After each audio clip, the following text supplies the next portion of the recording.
ओम शांति 5/9/2023 की मुरली है।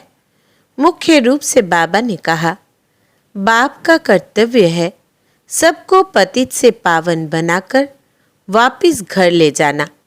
बाप आते हैं सबको इन शरीरों से मुक्त करने अर्थात मौत देने। यह काम कोई धर्म स्थापक नहीं कर सकता। फिर कहा, सत्य का संग एक ही है जिससे तुम्हारी सद्गति होती है, आत्मा पावन बनती है। बाकी सब है कुसंग, इसलिए कहा जाता संग तारे कुसंग बोरे। फिर कहा, दैवी गुण धारण कर स्वयं के जीवन को पलटना है। सचखंड में चलने के लिए सच्चे बाप से सच्चा रहना है। एक सत्य बाप के संग में रहना है। मनुष्य से देवता बनने की पढ़ाई अच्छी तरह पढ़कर बेहद का वर्षा लेना है। अब सुनते हैं महावाक्यों को विस्तार से। बाबा ने कहा, मीठे बच्चे, सत का संग एक ही है जिससे तुम्हारी सद्गति होती है, आत्मा पावन बनती है। बाकी सब है कुसंग, इसलिए कहा जाता संग तारे कुसंग बोरे। प्रश्न है, बाप का ऐसा कौन सा कर्तव्य है जो कोई भी धर्म स्थापक नहीं कर सकता? उत्तर, बाप का कर्तव्य है सबको पतित से पावन बनाकर वापिस घर ले जाना। बाप आते हैं सबको इन शरीरों से मुक्त करने अर्थात मौत देने। यह काम कोई धर्म स्थापक नहीं कर सकता। उनके पिछाड़ी तो उनके धर्म की पावन आत्माएं ऊपर से उतरती है और अपना अपना पाठ बजाए पावन से पतित बनती है। गीत है, जाग सजनिया जाग। ओम शांति।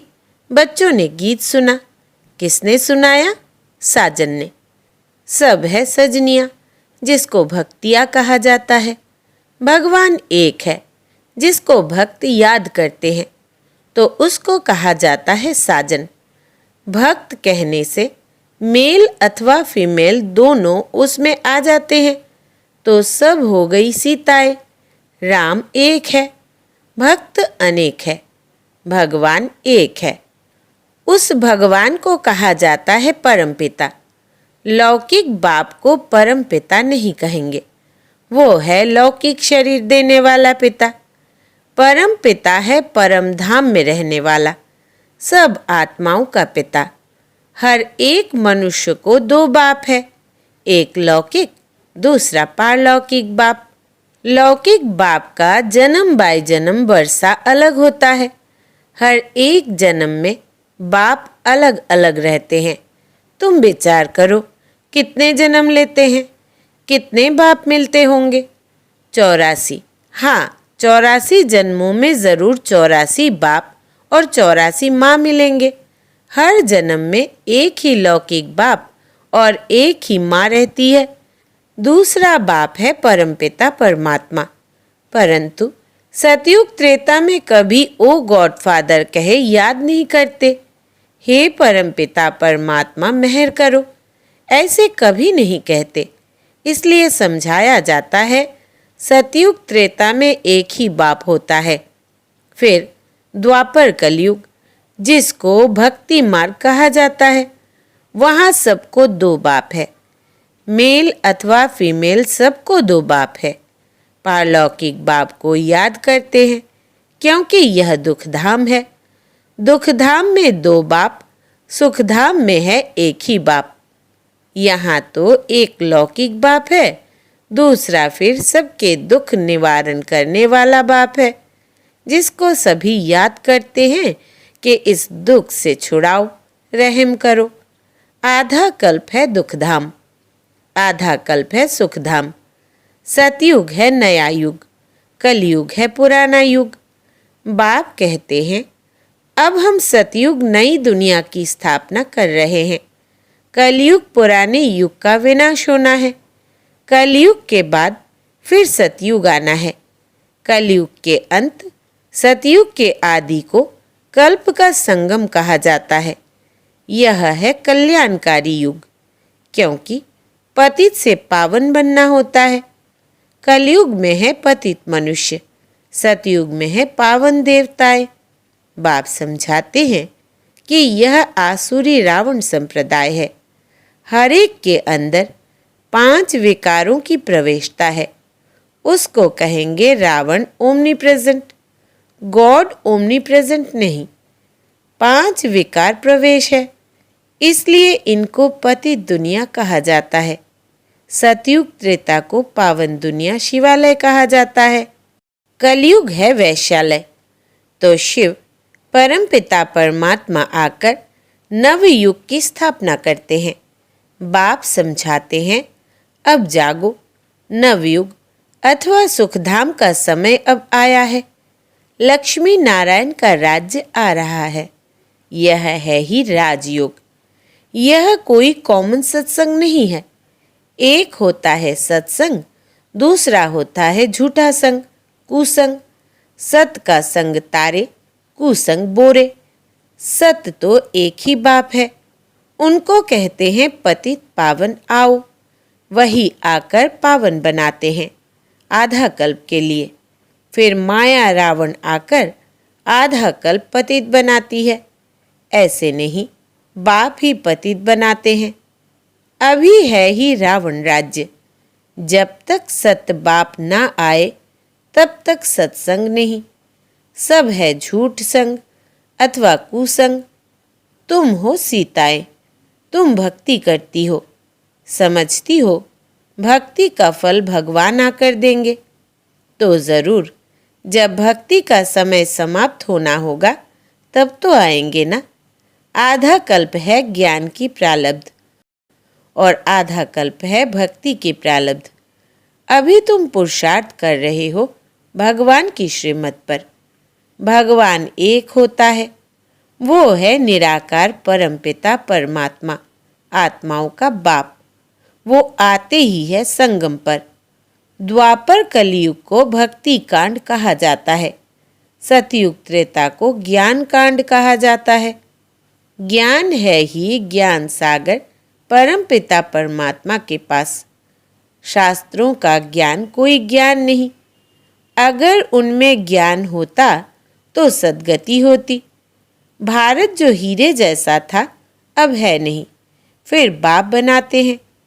तुम अब हीरे जैसा बन रहे हो। तुम्हारा जीवन पलट रहा है। आत्मा दैवी गुण धारण कर रही है। यूं तो मनुष्य बैरिस्टर, इंजीनियर, सर्जन आदि बनते हैं। बाकी मनुष्यों को देवता बनाना यह परम पिता परमात्मा ज्ञान सागर का कर्तव्य है। उनको ही ट्रुथ कहा जाता है। वही सच बतलाते हैं। अब सचखंड की स्थापना करते हैं। बाकी सब है झूठ बोलने वाले। झूठ खंड की स्थापना करते हैं। रावण की मत पर चलते हैं। तुम श्रीमत से श्रेष्ठ बनते हो। नए युग में भारत नया था। वर्ल्ड ऑलमाइटी अथॉरिटी कहा जाता था। लक्ष्मी नारायण का राज्य था। उन्हों को किसने यह राज्य भाग्य दिया? जरूर जो स्वर्ग की स्थापना करने वाला होगा। अभी वो वर्षा गवाया है 84 जन्म लेकर। अब फिर चक्र पूरा होता है। सबको वापिस जाना है। लिबरेटर एक ही बाप है। वही लिबरेट कर सबको ले जाते हैं। इसलिए उनको कालों का काल भी कहा जाता है। बाप कहते हैं, अब तुम्हारे 84 जन्म पूरे हुए, अब वापिस चलना है। यह सृष्टि का चक्र कैसे फिरता है सो बाप बैठ समझाते हैं, अर्थात त्रिकालदर्शी बनाते हैं। तीनों लोकों, तीनों कालों की नॉलेज देते हैं। वही पतित पावन ज्ञान सागर बीज रूप है। उनसे ही सचखंड का तुमको वर्षा मिलता है। यहाँ तुम आए हो परम पिता परमात्मा से वर्षा लेने के लिए, जो स्वर्ग की स्थापना करने वाला है। तुम जानते हो हम ही फिर स्वर्ग के मालिक बनेंगे। सतयुग के लक्ष्मी नारायण आदि को कहा जाता है डीटी रिलीजन। वो है श्रेष्ठ धर्म। उन्हों का धर्म भी श्रेष्ठ है तो कर्म भी श्रेष्ठ है। वहाँ भ्रष्टाचारी कोई नहीं रहते। द्वापर कलयुग में फिर एक भी श्रेष्ठाचारी नहीं रहते। बाप को भूलने के कारण ही बुरी गति होती है। फिर बाप आकर पतित से पावन बनाते हैं। धर्म स्थापक कोई पतित से पावन बनाने नहीं आते। पतित पावन तो एक ही बाप है, वही सच्चा गुरु है। बाकी वो तो आकर अपना धर्म स्थापन करते हैं। ऊपर से पावन आत्माएं आती है, फिर पतित बनती है। इस समय सब पतित है। सबको पावन बनाना बाप का ही काम है। वही पतित पावन है। गुरु नानक ने भी उस सद्गुरु की महिमा की है। इस पुरानी दुनिया के विनाश लिए ही यह महाभारत लड़ाई है। बाकी ऐसे नहीं, तुमको लड़ाई के मैदान में ज्ञान देते हैं। ज्ञान के लिए तो एकांत चाहिए। 7 रोज भट्ठी में रहना पड़े। बाकी तो है भक्ति की सामग्री। भक्तों में भी कोई बड़े तीखे तीखे होते हैं। रुद्रमाला भी है तो भक्त माला भी है। वो है भक्तों की माला, यह है ज्ञान माला। ऊपर में शिव, फिर युगलदाना, फिर है उनकी वंशावली जो माला मनुष्य सिमरते हैं। राम राम कहते रहते हैं क्योंकि दुखी है। रावण संप्रदाय राम को याद करते हैं कि आकर अपना बनाओ। अभी तुम ईश्वरीय गोद में आए हो। वास्तव में सब आत्माएं परमपिता परमात्मा की संतान है। मनुष्य सृष्टि प्रजापिता ब्रह्मा की संतान है। प्रजापिता ब्रह्मा द्वारा मनुष्य सृष्टि रची है। आत्मा तो अविनाशी है। आत्माओं का अविनाशी बाप है। अभी तुमको 2 बाप है, एक विनाशी, दूसरा अविनाशी। ब्रह्मा भी शरीर छोड़ देते हैं। शिव बाबा को तो अपना शरीर है नहीं। वो तो जन्म मरण रहित है। जन्म मरण में तुम बच्चे आते हो। तुम आदि सनातन देवी देवताओं के ही 84 जन्म है। हिसाब है ना। गुरु नानक को तो 500 वर्ष हुए, तो इतने में 84 जन्म कैसे लेंगे। बाकी लाखों जन्म की तो बात ही नहीं। बाप समझाते हैं अभी सबके जन्म आकर पूरे हुए हैं। फिर नए सिर खेल सतयुग से शुरू होगा। सतयुग में तो थोड़े चाहिए, बाकी इतने सब कहाँ जाएंगे। उन्हों के लिए ही यह भंबोर को आग लगनी है। इन बम्स, नेचुरल कैलामिटीज आदि से सब खत्म हो जाएंगे। बाकी आत्माएं सब चली जाएंगी मुक्ति धाम। यह कयामत का समय है। सबको वापिस जाना है। भारत को अविनाशी खंड कहा जाता है क्योंकि भारत ही बाप का जन्म स्थान है। शिव बाबा भारत में ही आते हैं। पतित पावन बाप यहाँ जन्म लेते हैं तो गोया सभी धर्म वालों के लिए भारत बड़े ते बड़ा तीर्थ स्थान है। इतना भारत का महत्व है, परंतु महत्व को उड़ा दिया है। यह भी ड्रामा का खेल है जो बाप ही आकर समझाते हैं। बाप कहते हैं मैं ही ज्ञान का सागर हूँ। लक्ष्मी नारायण को ज्ञान सागर नहीं कहा जाता। उनमें रचयिता और रचना के आदि मध्य अंत का ज्ञान नहीं है। वो ज्ञान जरूर तुम्हारे में है। तुम ही मनुष्य से देवता बनते हो। तुम यहाँ आते हो पतित से पावन बन पावन दुनिया का मालिक बनने। बाप आत्माओं से बैठ बात करते हैं। निराकार बाप इनके ऑर्गन्स का लोन लेकर पढ़ाते हैं। तुम्हारी आत्मा भी इन ऑर्गन्स से सुनती है। बाबा ने समझाया है आत्मा स्टार है जो भ्रुकुटी के बीच रहती है और वो बाप है सुप्रीम आत्मा।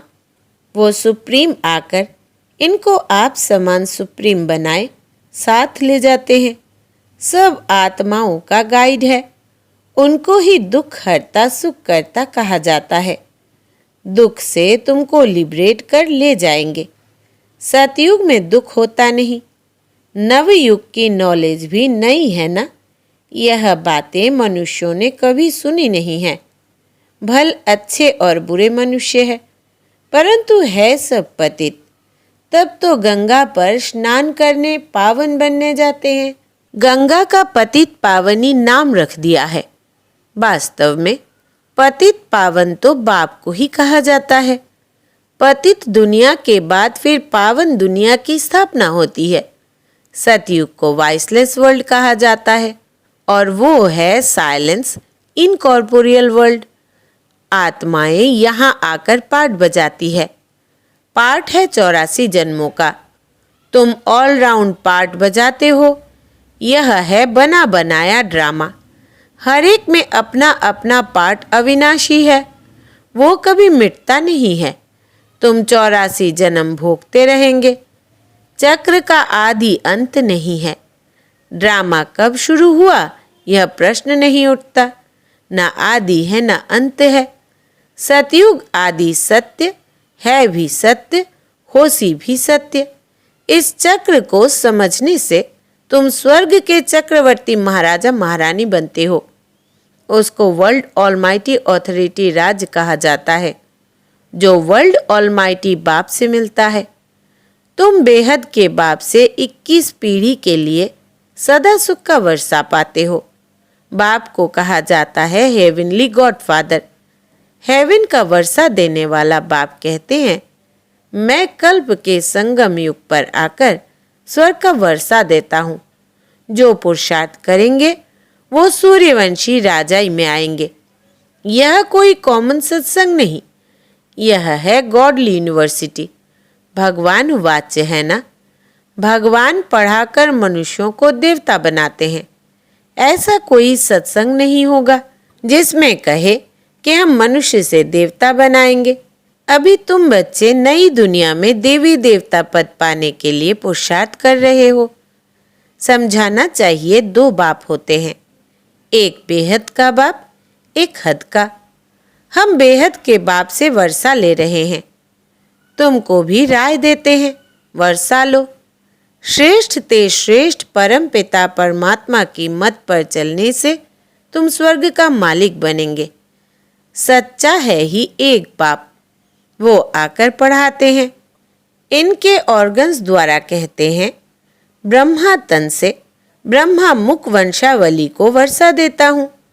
ब्रह्मा द्वारा तुमको दादे का वर्षा मिलता है। दादे के वर्षे पर सभी आत्माओं का हक है। लौकिक संबंध में सिर्फ मेल को वर्षा मिलता है।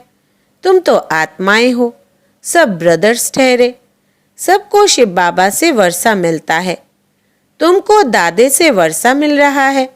बाप कहते हैं, हम तुमको मंदिर लायक बनाते हैं।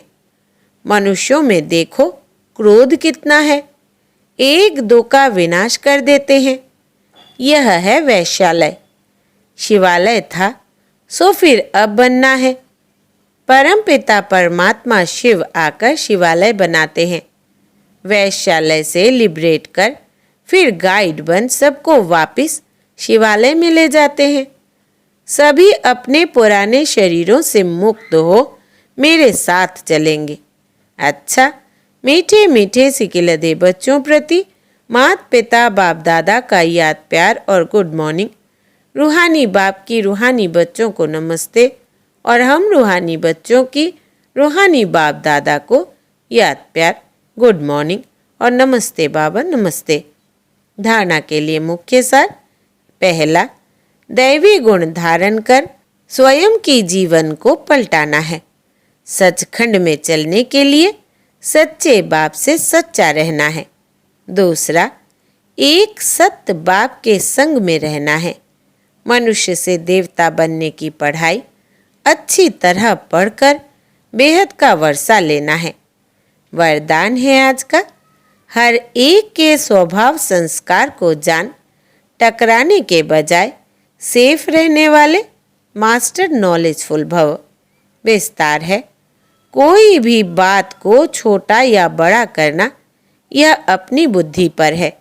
जबकि 1-2 के स्वभाव संस्कार को जान गए हो तो नॉलेजफुल कभी किसी के स्वभाव संस्कार से टक्कर नहीं खा सकते। जैसे किसको पता है कि यहाँ खड्डा है व पहाड़ है, तो जानने वाला कभी टकराएगा नहीं, किनारा कर लेगा। ऐसे आप भी किनारा करो, अर्थात अपने को सेफ रखो। किसी काम से किनारा नहीं करो, लेकिन अपनी सेफ्टी की शक्ति से दूसरे को भी सेफ करना, यही किनारा करना है। स्लोगन है, उड़ती कला का अनुभव करना है तो सदा भाग्य और भाग्य विधाता की स्मृति में रहो। उड़ती कला का अनुभव करना है तो सदा भाग्य और भाग्य विधाता की स्मृति में रहो। अच्छा, ओम शांति।